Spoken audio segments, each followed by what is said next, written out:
Welcome in lecture of industrial engineering. और आज हम लोग एक बहुत इंपॉर्टेंट और बहुत अच्छा टॉपिक डिस्कस करेंगे। इसका नाम है ब्रेक इवन एनालिसिस। इस टॉपिक का इतनी इंपॉर्टेंस है कि जब हम किसी बिजनेस को स्टार्ट करते हैं या कोई स्टार्टअप शुरू करते हैं, कोई शॉप ओपन करते हैं, किसी इंडस्ट्री को एस्टेब्लिश करते हैं, तो हम एक बहुत बड़ा अमाउंट वहां पे इन्वेस्ट करते हैं। और उस अमाउंट के इन्वेस्ट करने के बाद हमारा ये मकसद जरूर रहता है कि हम कितनी जल्दी, कितने कम टाइम में इस अमाउंट को रिकवर कर पाए। क्योंकि जब हम अमाउंट को रिकवर कर लेंगे, आफ्टर दैट हमें प्रॉफिट हो सकता है। क्योंकि जो कुछ हमने इन्वेस्टमेंट किया है, उसके बाद जो भी हमें रेवेन्यू होगा, तो उस रेवेन्यू और इन्वेस्टमेंट के बीच का जो डिफरेंस आएगा, उसी को बेसिस पे हम प्रॉफिट या लॉस को डिफाइन कर सकते हैं। तो इस चीज को अगर हम एनालाइज नहीं कर पाए कि हमारा ब्रेक इवन पॉइंट कब आएगा। ब्रेक इवन पॉइंट यहां कहने से मतलब यह है कि वो पॉइंट जब हमारा इन्वेस्टमेंट और रिटर्न, जो रेवेन्यू है, रिटर्न है, वो बराबर हो जाए। मीन्स हम ना तो प्रॉफिट कमा रहे हो, ना ही लॉस कमा रहे हो, ना हम मनी को बना रहे हो, ना हमारी जेब से मनी जा रहा हो। एट दैट टाइम उस स्टेट को, उस कंडीशन को हम लोग क्या कहते हैं? Break even point.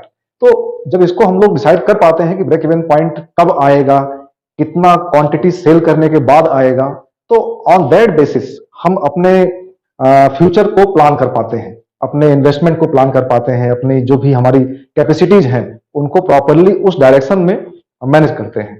तो लेट्स मूव कि what is break even analysis. तो ये एनालिसिस एक फाइनेंशियल टूल है जो हमें इस सब चीजों को कैलकुलेट करने में मदद करती है। ठीक है, तो इसमें इसको हमें कैलकुलेट करने के लिए कुछ बड़े इंपॉर्टेंट से कंपोनेंट की जरूरत पड़ेगी, है ना। Component of break even analysis. देखा जरा जल्दी जल्दी क्या है। एक पहला कंपोनेंट है इसमें, जिसे हम लोग कह रहे हैं फिक्स्ड कॉस्ट। फिक्स्ड कॉस्ट, ठीक है। फिक्स्ड कॉस्ट का मतलब क्या है कि जब हम किसी ऑर्गेनाइजेशन को स्टार्ट करते हैं, सपोज दैट आपने कोई वर्कशॉप बनाई, उस वर्कशॉप में कुछ मशीन्स रखी, lathe machine, billing machine, welding machine, etcetera, ऐसे ही कुछ मशीन बनाई, या आपने कोई शॉप खोली, तो उस शॉप को मेंटेन करने में आप उसके काउंटर्स बनाएंगे, अलमीरा परचेज करेंगे, चेयर, टेबल, एनीथिंग। आपने रेस्टोरेंट ओपन किया, तो रेस्टोरेंट ओपन करने के लिए आप किचन बनाएंगे और डाइनिंग हॉल बनाएंगे, उसमें काफी फर्नीचर यूज करेंगे। तो ये सब जो चीजें आप ले रहे हैं, इवन आपने बिल्डिंग को रेंट पे लिया, आपने उस एरिया को रेंट पे लिया, तो वो जो उसमें रेंट में अमाउंट जाएगा, वो आपका फिक्स्ड कॉस्ट हुआ। और सपोज आपने लैंड परचेज किया बिल्डिंग बनाने के लिए, तो लैंड में जो आपने इन्वेस्टमेंट किया, वो एक फिक्स्ड कॉस्ट हुआ। तो फिक्स्ड कॉस्ट का मतलब ये है कि हमने ऑर्गेनाइजेशन को स्टार्ट कर दिया, हमारे यहां से कोई सेल हो या ना हो, हमारी वर्कशॉप से कोई मैन्युफैक्चरिंग हो या ना हो, हमारे रेस्टोरेंट में कोई कस्टमर खाना खाने आए या ना आए, उसको उस कॉस्ट से कोई मतलब नहीं है। जो कुछ हमने इनिशियल इन्वेस्टमेंट कर दिया है, एक भी कस्टमर नहीं आएगा, एक भी प्रोडक्ट सेल नहीं होगा, एक भी प्रोडक्ट मैन्युफैक्चर नहीं होगा, फिर भी मशीन की कॉस्ट, रेंट की कॉस्ट, बिल्डिंग की कॉस्ट, फर्नीचर की कॉस्ट, वो तो लग ही चुका है। तो इस तरह की सारी जो कॉस्ट हैं, उनको हम लोग कहते हैं फिक्स्ड कॉस्ट। एग्जाम्पल के तौर पे कुछ लिख लेते हैं, जैसे कॉस्ट ऑफ मशीन, है ना, कॉस्ट ऑफ रेंट, है ना। आप यहाँ एम्प्लॉयज हैं, उनको आप सैलरी पे कर रहे हैं, कस्टमर हो या ना हो, मैन्युफैक्चरिंग हो या ना हो, लेकिन अगर आपके मंथली बेसिस पे जो आपके एम्प्लॉयड सैलरी बेसिस पे जो काम करने वाले हैं, उनको आपको सैलरी देना ही देना है। तो जो एम्प्लॉयड की सैलरी है, वो भी एक तरह का फिक्स्ड कॉस्ट है, ऐसे ही बहुत सारी चीजें हो सकती हैं। कैसे इसको डिफरेंशिएट करेंगे?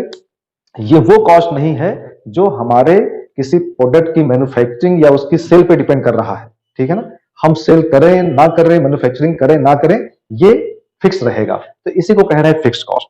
एक और भी कॉस्ट है जिसको कह रहे हैं वेरिएबल कॉस्ट। दूसरा कंपोनेंट है, इसको कह रहे हैं variable cost. Variable cost, variable cost का मतलब क्या है कि वो कॉस्ट, जब हम एक प्रोडक्ट बनाएंगे, तो एक प्रोडक्ट बनाएंगे तो उसके पीछे कुछ रॉ मटेरियल रहेगा, उस रॉ मटेरियल की कॉस्ट, एक बनाएंगे तो इतना लगेगा, 10 बनाएंगे इतना लगेगा। तो मींस जितनी क्वांटिटी हम प्रोड्यूस कर रहे हैं, उस पर वो अमाउंट डिपेंड करेगा, वो उस अमाउंट में लगने वाला कॉस्ट भी उस क्वांटिटी पे डिपेंड करेगा। इसका मतलब क्या हुआ? ठीक है, आपका मान लीजिए रेस्टोरेंट है, उसमें एक कस्टमर आया तो उसके लिए कुछ बनाएंगे, तो रॉ मटेरियल लगेगा, उसको बनाने में गैस खर्चा होगी, कुछ एनर्जी लगेगी, इलेक्ट्रिसिटी लगेगी। तो 2 कस्टमर आएंगे तो कुछ और ज्यादा लगेंगे, 100 आएंगे तो और ज्यादा लगेंगे। तो इस टाइप से वो ऐसी कॉस्ट जो कि आपकी प्रोडक्ट पे डिपेंड कर रहा है। अगर आप प्रोडक्ट को सेल कर रहे हैं तो आपकी सेलिंग में आप जा सकते हैं, मैन्युफैक्चर कर रहे हैं तो मैन्युफैक्चरिंग में जा सकते हैं। जितना सेल करेंगे, जितना मैन्युफैक्चर करेंगे, उस पर वो डिपेंड करेगा। ठीक है ना। तो इसको हम यहाँ पे इस तरीके से बात कर सकते हैं कि वेरिएबल कॉस्ट का मतलब कि जो कॉस्ट है वो वेरी करेगी, वो डिपेंडेंट होगी on the quantity of the product. तो जैसे आप कहें कि सपोज दैट रॉ मटेरियल है ना, रॉ मटेरियल है ना, या आप कहें एनर्जी है ना, electricity, bill of electricity, electricity की बात करें, ये हो गया, ठीक है ना। तो इस टाइप से अगर आपके पास जो लेबर्स हैं, जो वर्कर्स हैं, वो डेली बेसिस पे है, वो इस बेसिस पे है, कॉन्ट्रैक्ट बेसिस पे है कि आपने 2 पीस मैन्युफैक्चर किया तो आपको इतना मिलेगा, 100 पीस मैन्युफैक्चर किया तो इतना मिलेगा। उनकी सैलरी नहीं है, वो प्रोडक्ट वाइज एक प्रोडक्ट बनाने पे उनको इतना अमाउंट, इतना सैलरी या इतना मनी दिया जाएगा। तो इन दैट केस उसको भी आप लेंगे वेरिएबल कॉस्ट में, ठीक है। तो एक तो बात हो गई फिक्स्ड कॉस्ट और वेरिएबल कॉस्ट। इस ये दो तरह की कॉस्ट ही हम किसी ऑर्गेनाइजेशन में इन्वेस्ट करते हैं। अच्छा, आफ्टर दैट हमें मिलता क्या है अल्टीमेटली, चाहे वो सर्विस इंडस्ट्री हो, चाहे मैन्युफैक्चरिंग इंडस्ट्री हो, हर इंडस्ट्री में हम कोई ना कोई प्रोडक्ट सेल करते हैं। मैन्युफैक्चरिंग इंडस्ट्री में हमारा जो प्रोडक्ट होता है टेंजिबल होता है, दिखाई पड़ता है, गाड़ी है, कार है, बाइक है, पेन है, पेंसिल है, एनीथिंग, ठीक है। और लेकिन जो सर्विस इंडस्ट्री है वहां हम कोई सेवा देते हैं, कोई सर्विस देते हैं, जैसे एजुकेशन है, हॉस्पिटल है, इंश्योरेंस है, बैंकिंग है, ठीक है। तो इन वहां पे हम कोई सर्विस दे रहे हैं, कुछ ना कुछ सेल कर रहे हैं। सेल करने के बाद हमें मिलता क्या है, हमें रिटर्न मिलता है ना, हमें रेवेन्यू मिलता है, रिटर्न मिलता है। तो वो रिटर्न तो इसी बात पे डिपेंड करता है कि मैंने कितना प्रोडक्ट सेल किया है, कितने इंश्योरेंस सेल किया है, कितनी कार बेची है, कितनी बाइक बेची है, कितने पेन बेचे हैं, कितने पेंसिल बेचे हैं, इसी बात पे, है ना। तो तीसरा जो कंपोनेंट है इसको हम कह रहे हैं रिटर्न या कहें रेवेन्यू, है ना, रिटर्न या कहें रेवेन्यू, रेवेन्यू, है ना। ये डिपेंड करेगा आपकी क्वांटिटी पे, जितना आपने सेल किया उस क्वांटिटी के रेट पे, है ना। मान लीजिए आपने एक पेंसिल सेल किया और एक पेंसिल की कीमत 2 रुपीज है, तो आपको कितना रिटर्न आया, 2 रुपीज। तो it will depend on quantity and rate of unit product, है ना। ये किस पे डिपेंड करेगा, ये डिपेंड करेगा क्वांटिटी पे and rate of unit product, ठीक है। तो इसी तीन के बेसिस पे हम कह सकते हैं कि यहां पे जितने जो आपके कंपोनेंट 1 एंड 2 हैं, ये तो हमारा इन्वेस्टमेंट है और ये क्या है, हमारे पास रिटर्न है ना। तो हमारा प्रॉफिट तो इसी बात पे हो सकता है कि अगर हमारा रिटर्न इस fixed cost, variable cost, total investment है, टोटल कॉस्ट है, इससे ज्यादा होगा तो प्रॉफिट होगा, इससे कम होगा तो लॉस होगा, और अगर ये इसके बराबर होगा तो नो प्रॉफिट नो लॉस होगा। तो ये हमें कंडीशन देखना है ना। इसी को हमें जरा एनालाइज करना है। जरा इसी को, इन तीनों चीजों को जरा इस ग्राफ पे देखते हैं कि ये ग्राफ पे कैसे दिखाई पड़ता है, ठीक है। तो इस ग्राफ पे हमने क्या लिया है कि एक्स एक्सिस पे क्वांटिटी लिया है, मैन्युफैक्चरिंग क्वांटिटी, है ना, और इस पे लिया है उस क्वांटिटी पर डिपेंड करने, इस क्वांटिटी को मैन्युफैक्चर करने के लिए लगने वाली कॉस्ट, कॉस्ट भी इसी एक्सिस पर है और रेवेन्यू भी है, मतलब कुल मिला के इस एक्सिस पर मनी है और इस एक्सिस पर मटेरियल है, हमारा प्रोडक्ट है ना। तो अब एक बात ये हुई, जरा देखें फिक्स्ड कॉस्ट क्या है। फिक्स्ड कॉस्ट क्या है, which is independent from quantity, जो क्वांटिटी से इंडिपेंडेंट है। आप कितनी भी क्वांटिटी, कितना भी कुछ सेल करें, आपके रेस्टोरेंट में कितने भी कस्टमर्स आए, लेकिन जो बिल्डिंग का रेंट है वो उतना ही रहेगा, है ना, टेबल चेयर फर्नीचर वो उतनी ही लगी रहेंगी। तो इसका मतलब फिक्स्ड कॉस्ट की, फिक्स्ड कॉस्ट को अगर हम यहाँ पे प्लॉट करना चाहें तो वो क्वांटिटी से इंडिपेंडेंट है, तो वो लाइन कुछ ऐसे आएगी, हॉरिजॉन्टल एक लाइन ले ली जाए, इस लाइन को आप कह रहे हैं that is known as fixed cost. Fixed cost क्यों कह रहे हैं कि क्वांटिटी कुछ भी हो, जीरो हो तो भी इतनी लगी रहेगी, 1 2 3 4 एंड एन क्वांटिटी आपने मैन्युफैक्चर किया या सेल किया, फिक्स्ड कॉस्ट को कोई फर्क नहीं पड़ेगा, ये इतना ही रहेगा, ठीक है। तो ये बात समझ में आ गई, फिक्स्ड कॉस्ट क्या है, independent from quantity. Other is variable cost. What is variable cost, जो कि क्वांटिटी पर डिपेंड करेगा। डिपेंड करने का मतलब क्या है, हमने कोई भी प्रोडक्ट सेल नहीं किया, कोई भी मैन्युफैक्चर नहीं किया, तो वेरिएबल कॉस्ट हमारा कुछ भी नहीं होगा, जीरो होगा। 1 किया, 2 किया, 3 किया, एन किया, तो वेरिएबल कॉस्ट उसी हिसाब से बढ़ता रहेगा। अच्छा हाँ, यहाँ पे बीच बीच में हम कुछ बात करेंगे कि एनालिसिस करने के लिए कुछ एजम्पशंस भी ले रहे हैं, है ना, कि जैसे जो वेरिएबल कॉस्ट है वो लिनियरली डिपेंडेंट है क्वांटिटी पे, है ना। एक्चुअल में भले ऐसा ना हो, लेकिन एनालिसिस को आसान करने के लिए हम ऐसा मान रहे हैं कि क्वांटिटी पर ये आपका जो वेरिएबल कॉस्ट है ये लिनियरली डिपेंड करेगा, ठीक है।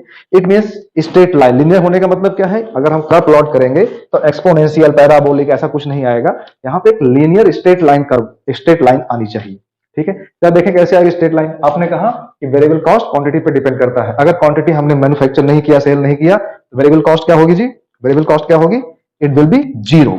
जीरो मतलब यहां पे आएगा, है ना। और अगर एक क्वांटिटी सेल किया तो थोड़ा ऊपर, दो ऐसे करते हुए एक हमारे पास एक लीनियर कर्व आएगा, ठीक है, एक लीनियर स्ट्रेट लाइन ऐसे आ रही है, जो रेड लाइन से है, ये हमारी वेरिएबल कॉस्ट है, ठीक है, इसी को हम क्या कह रहे हैं, वेरिएबल कॉस्ट, वेरिएबल कॉस्ट, ठीक है। अब जरा बात करते हैं टोटल कॉस्ट। टोटल कॉस्ट का मतलब क्या होता है, टोटल इन्वेस्टमेंट, टोटल कॉस्ट। तो टोटल कॉस्ट को तो हम यही कह सकते हैं ना कि फिक्स्ड कॉस्ट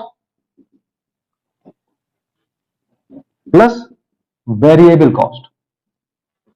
कैसे ग्राफ पे डिफाइन होगी, फिक्स्ड कॉस्ट तो मेंटेन हो गई इसी पे, हमें इस फिक्स्ड कॉस्ट को और वेरिएबल कॉस्ट को सम करना है। तो अगर ग्राफिकली हम देखें, थोड़ी सी ज्योमेट्री लगाएं, थोड़ी सी कोऑर्डिनेट लगाएं, तो क्या करें कि इस रेड लाइन के पैरेलल, जो लाइन यहां से स्टार्ट हुई है जीरो से, इसको अगर यहां से स्टार्ट करें और इस लाइन के पैरेलल एक लाइन खींचे, ठीक है, तो आप देखें जरा, इस लाइन के पैरेलल यहां से स्टार्ट करें और ये हमने बनाया, ये, ठीक है। कंडीशन क्या है, this must be parallel, means इस लाइन का स्लोप और इस लाइन का स्लोप सेम होना चाहिए, है ना। तो अब अगर देखा जाए तो हम किसी पॉइंट पे लेंगे, सपोज दैट मैंने यहां लिया, इस पॉइंट पे लिया, तो इस पॉइंट पे आपको दो चीज दिखाई पड़ेगी। अगर हम कहें कि इस पॉइंट पे कितनी कॉस्ट है, तो आप कहेंगे यहां से वर्टिकल ड्रॉप करेंगे, ये कॉस्ट आ रही टोटल कॉस्ट। इस टोटल कॉस्ट में इतना तो फिक्स्ड कॉस्ट हो गया, यहां से लेकर यहां तक, this is the fixed cost. और ये वेरिएबल कॉस्ट है जो कि क्वांटिटी पे डिपेंड कर रहा है, ये फिक्स्ड कॉस्ट है जो कि throughout the graph constant है। तो this line is known as total cost, है ना, this is total cost, total cost. मेरे ख्याल से बात क्लियर है कि टोटल कॉस्ट इसे क्यों कह रहे हैं, क्योंकि इसमें आप कहीं भी देखें, आप इस पॉइंट पे देखें, अगर यहां पे देखें इस पॉइंट पे, तो इस पॉइंट पे क्या आपको मिलेगा कि वेरिएबल कॉस्ट की वैल्यू जीरो है, क्योंकि हमने कोई भी क्वांटिटी मैन्युफैक्चर नहीं किया है, बट फिक्स्ड कॉस्ट अभी भी हमारे पास है ना। तो ये this line is the total cost. तो हमें जो प्रॉफिट या लॉस या देखना है, वो तो हमें टोटल कॉस्ट के बेसिस पे देखना है। तो इसलिए ग्राफ को थोड़ा सा साफ सुथरा दिखाई पड़े तो कुछ लाइनें हम कम कर देते हैं। ये जो रेड लाइन है इसकी जरूरत नहीं है, इसको मैं थोड़ा डॉटेड कर देता हूं, ठीक है, इससे इसकी ज्यादा इंपॉर्टेंट नहीं है यहाँ पे, ठीक, ये हुआ। तो मेन लाइन हमारे पास क्या होगी, टोटल कॉस्ट। अब बात करते हैं रेवेन्यू की, है ना।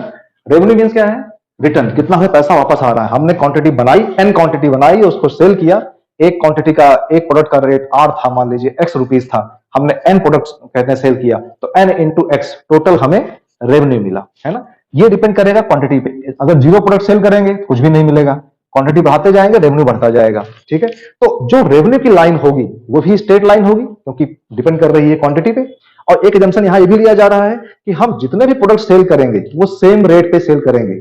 हाँ, व्यवहारिक रूप से प्रैक्टिकली ऐसा बिजनेस नहीं होता है, आप जाते हैं किसी दुकान पे तो आप कुछ बार्गेनिंग करते हैं, रेट ऊपर नीचे होते हैं, लेकिन एनालिसिस के लिए एक एवरेज रेट, एक फिक्स रेट लेके चलेंगे, ठीक है। तो अब जो रेवेन्यू वाला लाइन आएगी, कर्व कैसे आएगा, वो कैसे आएगा, आपने जीरो क्वांटिटी सेल किया तो ये मिलेगा, वन क्वांटिटी सेल किया थोड़ा ऊपर, ऐसे ऐसे बढ़ता जाएगा, वो भी स्ट्रेट लाइन आएगा, है ना। हाँ, लेकिन उसका स्लोप ज्यादा होना चाहिए, क्योंकि अगर इसी के बराबर स्लोप रहा तो कभी भी टोटल कॉस्ट के ऊपर वो निकल नहीं पाएगा, है ना। तो जो रेवेन्यू वाली लाइन है उसका स्लोप ज्यादा होना चाहिए। तो ये जो मैं ब्लू लाइन से बना रहा हूं ये हमारी रेवेन्यू लाइन है, ठीक है। ये मैंने बनाया स्ट्रेट लाइन ही होगी वो, क्योंकि लीनियरली डिपेंडेंट दिखा रहे हैं, और ये लाइन कुछ ऐसे आई, ये, ठीक है। दिस इज रेवेन्यू, रेवेन्यू या यूं कहें रिटर्न, रिटर्न, ठीक है ना।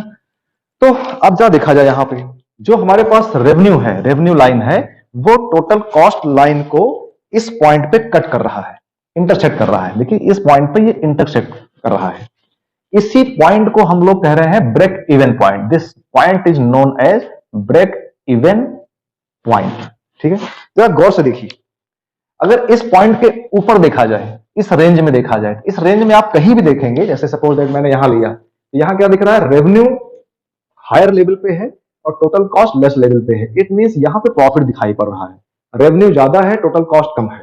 लेकिन इस पॉइंट के इधर किसी पॉइंट पे आ जाए, आपने यहां लिया, यहां क्या दिखाई पड़ रहा है, मान लीजिए इस पॉइंट पे लिया हमने, तो टोटल कॉस्ट यहां पे हायर लेवल पे है एंड रेवेन्यू की लाइन लो लेवल पे है, तो इतना यहां पे लॉस हो रहा है ना। तो आप देखेंगे कि रेवेन्यू लाइन और टोटल कॉस्ट के बीच में ब्रेक इवन की तरफ जब बढ़ते हैं, देखिए यहां पे गैप कितना है, टोटल कॉस्ट की लाइन ये, रेवेन्यू की लाइन ये, यहां पे गैप इतना है, ठीक है, जितना इन्वेस्टमेंट किया था, अभी हमने कोई प्रोडक्ट सेल नहीं किया, तो जितना इन्वेस्टमेंट किया है पूरा पूरा लॉस में ही गया है अभी। तो जैसे जैसे सेल शुरू होगी वैसे वैसे इसके बीच का गैप घटने लगेगा, घटते घटते घटते घटते घटते यहाँ जीरो आ गया। जीरो आने का मतलब अब आपका रेवेन्यू टोटल कॉस्ट के इक्वल आ गया, नो प्रॉफिट नो लॉस की कंडीशन ये पॉइंट हो गई। आफ्टर दैट इसके आगे बढ़ते हैं तो क्या दिखाई पड़ता है कि रेवेन्यू टोटल कॉस्ट से ऊपर है तो आपको प्रॉफिट दिखाई पड़ता है। तो यहां पे कह सकते हैं this is profit range, this is profit region and this is loss region. ये लॉस है, ये प्रॉफिट है, और यहां पे नो प्रॉफिट नो लॉस, इसी को कह रहे हैं ब्रेक इवन पॉइंट। तो अब जब कोई भी बिजनेसमैन होगा वो क्या चाहेगा, वो यही तो चाहेगा ना कि ये जो ब्रेक इवन पॉइंट है जितना जल्दी से जल्दी आ जाए, जितना दूर ना जाए उस तरफ ना जाए, जितना पास आ जाए, जितना पास आ जाए उतनी जल्दी से हम प्रॉफिट मेकिंग इंडस्ट्री बन जाएंगे। तो इस सारी एनालिसिस हमें कुछ थोड़ा प्रायोरिटी करना पड़ेगा, जिससे हम अपने जितने हमारे पास मनी है, जो कैपेसिटी है, उसको प्रॉपरली यूटिलाइज कर पाए। ठीक है, अब जरा देखते हैं इससे हमें और क्या रिजल्ट मिलते हैं। देखिए ध्यान से, तो अगर ब्रेक इवन पॉइंट से हम एक्स एक्सिस पे परपेंडिकुलर ड्रॉप करें तो एक पॉइंट ये मिला, बड़े काम का पॉइंट है। ये क्या बता रहा है, क्वांटिटी। क्या क्वांटिटी बता रहा है कि ब्रेक इवन पॉइंट को पाने के लिए हमें कम से कम कितने प्रोडक्ट सेल करने पड़ेंगे। तो इसको मैं यहां पे लिख रहा हूं एन। वैसे तो ये एक्सिस क्या है, एन, लेकिन ये स्पेशल केस पे है, ब्रेक इवन पॉइंट पे है, तो इसको मैं लिख रहा हूं एन नॉट। मींस इस पॉइंट को पाने के लिए जब हम एन नॉट प्रोडक्ट सेल कर देंगे और एक प्रोडक्ट का रेट अगर एक्स है या आर है, तो एन नॉट इंटू आर जो हमें अमाउंट रिटर्न होगा वो अमाउंट टोटल कॉस्ट के बराबर होगा। इतना क्लियर हुआ? ये हमारा ब्रेक इवन क्वांटिटी हुई, इसी को हम कह सकते हैं this is known as break even quantity, this is known as break even quantity. ठीक है, कम से कम जब तक इतने प्रोडक्ट मैं सेल नहीं कर दूंगा या मैन्युफैक्चर नहीं कर दूंगा तब तक मेरा लगाया हुआ इन्वेस्टमेंट वापस नहीं आएगा। अब इतना मुझे सेल करने में या मैन्युफैक्चर करने में 1 ईयर लग सकते हैं, 2 ईयर लग सकते हैं, 10 ईयर लग सकते हैं, 20 ईयर लग सकते हैं, वो डिपेंड करता है किस टाइप की इंडस्ट्री है, कितना बड़ा इन्वेस्टमेंट है ना। तो इसको जितनी जल्दी पाएंगे उतनी जल्दी प्रॉफिट मेकिंग इंडस्ट्री बनेगी। अच्छा, अब इस इतने अमाउंट, इतनी क्वांटिटी का प्रोडक्ट हमें अगर मैन्युफैक्चर करना है तो उस पर कुल कॉस्ट कितना एक्सपेंडिचर होगा, वो जरा यहां आ जाए। अगर फिर से इसके ऊपर एक परपेंडिकुलर ड्रॉप कर दें वाई एक्सिस के कॉस्ट पे लेवल पे, तो एक पॉइंट यहां मिलेगा, ये मिलेगा। ठीक है, इस पॉइंट को क्या बोलेंगे, this is break even cost, है ना। और ये क्या है, इसे क्या बोल रहे हैं, break even quantity. Break even ऐसे लिख दें क्वांटिटी, ठीक है ना।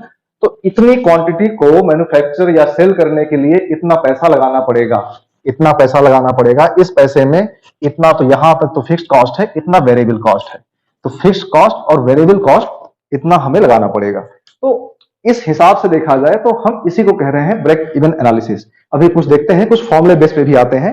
ये पूरा कॉन्सेप्ट मैंने क्लियर किया कि what is break even point. इस पॉइंट को पाने को ही कह रहे हैं ब्रेक इवन एनालिसिस। अब देखते हैं कि ये कुछ वैल्यूज के बेस में, फॉर्मुलेज के बेस में ये हमें कैसे रिफ्लेक्ट होगा। ठीक है, आइए देखते हैं।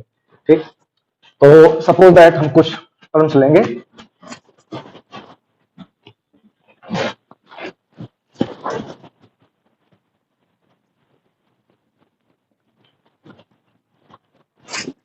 ओके, सपोज दैट हम यहां ज्यूम करते हैं कि लेट, हमने माना कि फिक्स्ड कॉस्ट को लिख रहे हैं एफ से, ठीक है, और वेरिएबल कॉस्ट को लिख रहे हैं, वेरिएबल कॉस्ट को लिख रहे हैं वी से। ठीक है, हाँ, ये जो वेरिएबल कॉस्ट है, वेरिएबल कॉस्ट डिपेंड करेगा क्वांटिटी पे, है ना। तो ये जो वैल्यू है ये पर यूनिट है, पर यूनिट, है ना। तो अगर लेट हमने, अगर एन क्वांटिटी हमने मैन्युफैक्चर किया, अभी इस पॉइंट की बात नहीं कर रहे हैं, अभी इसकी बात कर रहे हैं, हमने एन क्वांटिटी मैन्युफैक्चर किया, लेट, है ना, कि का क्वांटिटी सेल या मैन्युफैक्चर, क्वांटिटी सोल्ड, इसको हमने माना एन। तो अगर एन है तो हमारे पास अगर कोई कहे कि टोटल कॉस्ट कितना होगा, टोटल कॉस्ट क्या होगा, fixed cost plus total variable cost. तो therefore total cost will be कितना होगा, fixed cost F plus variable cost का मतलब क्या हुआ, एक यूनिट पे बी तो एन यूनिट पे N B, this will be total cost. किसी भी टाइम पे अगर देखना हो तो टोटल कॉस्ट हम ऐसे निकाल सकते हैं, एन क्वांटिटी मैन्युफैक्चर हो या एन क्वांटिटी सोल्ड आउट हो, ठीक। ओके, अब जरा देखते हैं रिटर्न की बात करें, रेवेन्यू की बात करें, है ना। तो suppose that let cost of unit product is equal to R, R है और हमने एन क्वांटिटी मैन्युफैक्चर किया है, इतनी क्वांटिटी को सेल कर देते हैं। ये भी यहां पर भी एक एजम्पशन है कि जितनी क्वांटिटी यहां एज्यूम कर रहे हैं, जितनी क्वांटिटी हमने मैन्युफैक्चर किया है सभी को सोल्ड सेल कर देंगे, ठीक है ना। ऐसा हो तो नहीं सकता, हमने मान लीजिए कुछ पीस बच भी सकते हैं, कभी शॉर्टेज हो सकती है, लेकिन यहाँ एक एजम्पशन है कि जितना हमने मैन्युफैक्चर किया है सबको हम सेल कर देंगे। तो सेल करने पे क्या हो जाएगा, तो टोटल रेवेन्यू निकाल सकते हैं यहां से, देयरफॉर टोटल रेवेन्यू क्या हो जाएगा भाई, एक एक एक यूनिट की कीमत आर है तो एन यूनिट सेल किया, that will be N R, ठीक है। दिस इज टोटल रेवेन्यू, ठीक। अब मैं अगर कहता हूं कि व्हाट इज प्रॉफिट, तो प्रॉफिट का मतलब क्या हुआ, total revenue minus total, okay, तो टोटल रेवेन्यू कितना है, that is N R minus total cost कितनी है, that is F plus N into V, ठीक है। यहां से अगर हम लोग एन को कॉमन ले लें तो we will get R minus V minus F, this is profit, this is profit, ठीक है। अब इसी प्रॉफिट को मैक्सिमाइज करने के लिए सारी की सारा एमबीए, सारा मैनेजमेंट और जितनी डिग्री प्रोग्राम प्रोफेशनल कोर्स सब लगे हुए हैं, है ना। तो जो कुछ कर सकते हैं, हाँ कर सकते हैं, फिक्स कॉस्ट को मिनिमाइज कर नहीं सकते क्योंकि जो इन्वेस्टमेंट कर दिया है वो तो हो चुका है। बात यहां पे हो सकती है कि हम ज्यादा से ज्यादा प्रोडक्ट को सेल करें, एन नंबर ऑफ प्रोडक्ट को सेल करें, उसके लिए हम इसका डिमांड कैसे बढ़ाएं, तो चाहे एडवर्टीजमेंट करें, चाहे एनी हाउ कैसे भी एन को इंक्रीज करें, या जो प्रोडक्ट का रेट है, एक यूनिट का जो प्राइस है उसको इंक्रीज कर दें। ये भी इस आज के कॉम्पिटेटिव एटमॉस्फेयर में पॉसिबल नहीं है कि किसी प्रोडक्ट की कीमत को हम मार्केट से कुछ बहुत ज्यादा बढ़ा के कर दें। हाँ, क्वालिटी को अगर इंप्रूव कर पाते हैं तो क्वालिटी के बेसिस पे इसको कर सकते हैं। वेरिएबल कॉस्ट को कुछ कम कर सकते हैं, कैसे भी कर सकते हैं, सैलरी कम कर सकते हैं, रॉ मटेरियल कुछ अच्छा मैनेजमेंट करके वेस्टेज बचा सकते हैं। तो एनी हाउ इसी को हम लोग स्टडी करते रहते हैं कि कैसे अपना प्रॉफिट को मैक्सिमाइज किया जाए, ठीक है। तो ये तो बात हुई प्रॉफिट की, अभी हमने ब्रेक इवन पॉइंट की बात नहीं की, ठीक है। अब बात करते हैं ब्रेक इवन पॉइंट की। तो ब्रेक इवन पॉइंट का मतलब क्या है, जब प्रॉफिट और लॉस आपस में इक्वल हो जाए। तो डिस्कस करते हैं what is break even, break even, ठीक है। कब होगा, जब हमारा प्रॉफिट नहीं होगा या लॉस नहीं होगा, मींस क्या होगा, टोटल रेवेन्यू और टोटल कॉस्ट इक्वल हो जाएगा, means total revenue is equal to total cost. Total revenue कितना हमारे पास है, that is N R, and total cost क्या है, एफ प्लस एन बी, ठीक है। अब ये जो एन है ये एक स्पेशल केस का एन है, यहां के लिए एन है, तो इसी एन को अब हम एन नहीं लिखेंगे, अब इसी एन को क्या करेंगे, रिप्लेस कर देंगे एन जीरो से, है ना, एन नॉट से, क्योंकि ये स्पेशल पॉइंट के लिए लिया गया है, तो इसको हमने लिखा है दैट्स वाई एन नॉट, है ना, मींस एन को रिप्लेस किया जाएगा एन नॉट से, ठीक है ना, इसमें कोई प्रॉब्लम नहीं है। अब हमारा मकसद यही तो है कि एन नॉट निकालना, है ना, यहां भी एन नॉट हो गया। अब अगर एन नॉट की बात किया जाए तो एन नॉट की वैल्यू क्या आएगी भाई, यहां से that will be R minus B F divide by R minus B, this is break even quantity.